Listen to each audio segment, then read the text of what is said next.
at you. Now, when the devil gives you 1,000 reasons to die, give him 2,000 reasons to be alive.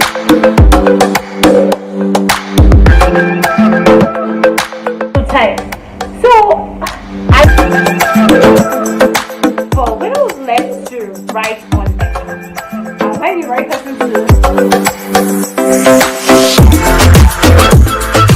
Hello, everyone. Okay, welcome back to Radical Ruby.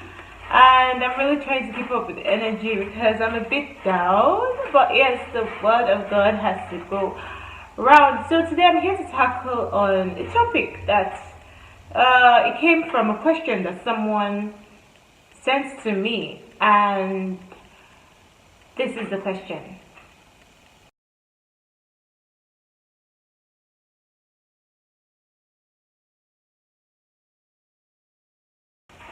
Alright, so I guess you must have seen the question now. So for those who do not understand, Yahoo means Nigerian email scammers.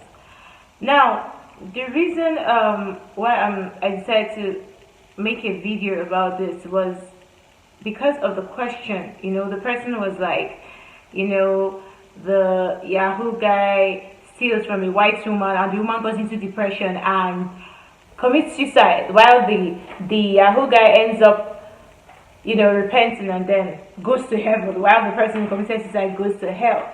And that's not fair, you know. That's the person's point of view.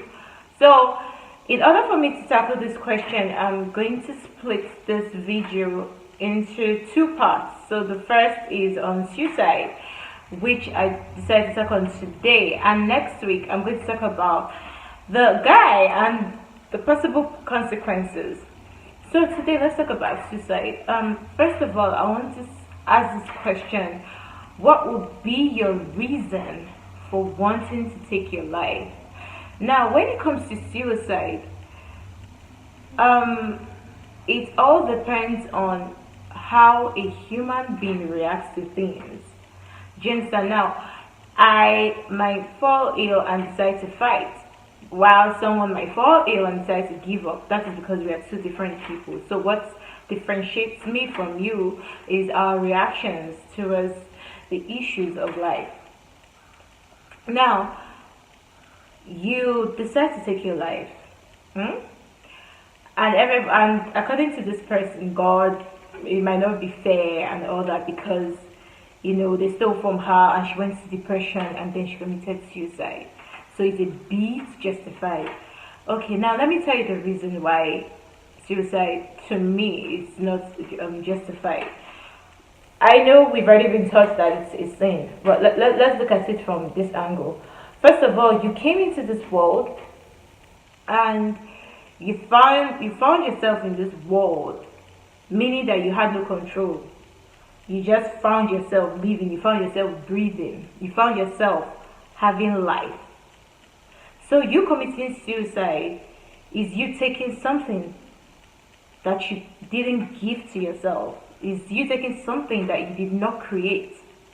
Is you deciding that today is the end of my life. Today is the last day that I'm going to leave. Something that you weren't given authority over. Secondly, taking your life is you condemning yourself. You are the first person to condemn yourself. Now, let me try to be more practical. You see, when someone dies, and you know, obviously it's not planned. You don't know the day you're going to die. So they die based on the fact that they are ill, or because of an accident or something, and they die. You know, they still go for judgment because you don't know what will happen. You don't know the consequences surrounding your death. So God might just be merciful, or you might just find yourself going to heaven, right? But you committing suicide, you've automatically condemned yourself. Now this is you telling God that I don't know how many days in this life you decided to give me, but today I've decided that I don't want to live that long anymore. So why would you want to take your life? Now, when you hear that people commit suicide based on the fact they lose a large bulk of money, yes, you might say, Ruby, you don't understand, you don't know how much she lost.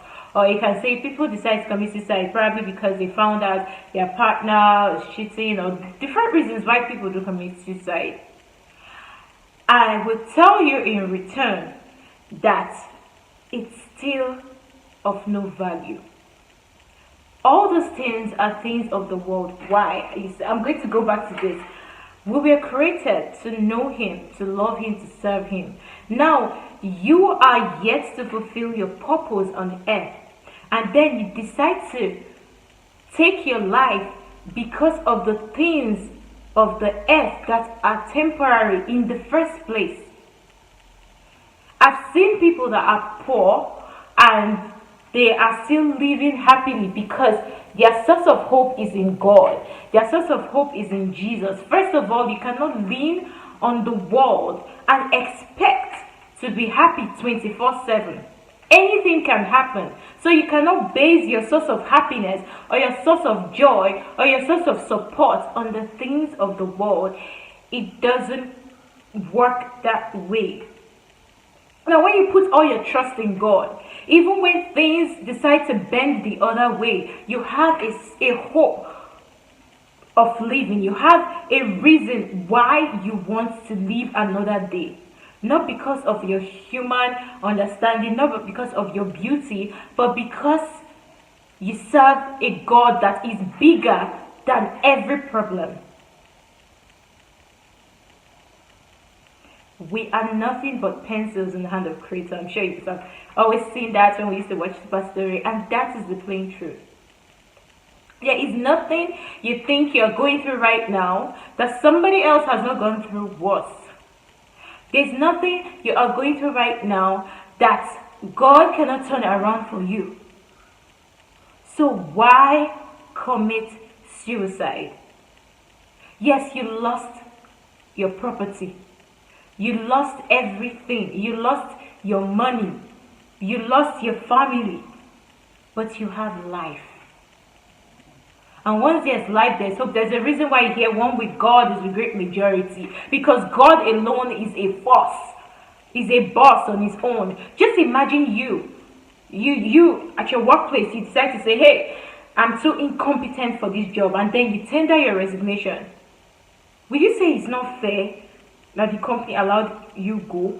No, because you have rendered yourself incompetent. You already described yourself as incompetent and then you tendered your resignation. So are we to blame the company for it? No, you already condemned yourself first of all. That's the way it is.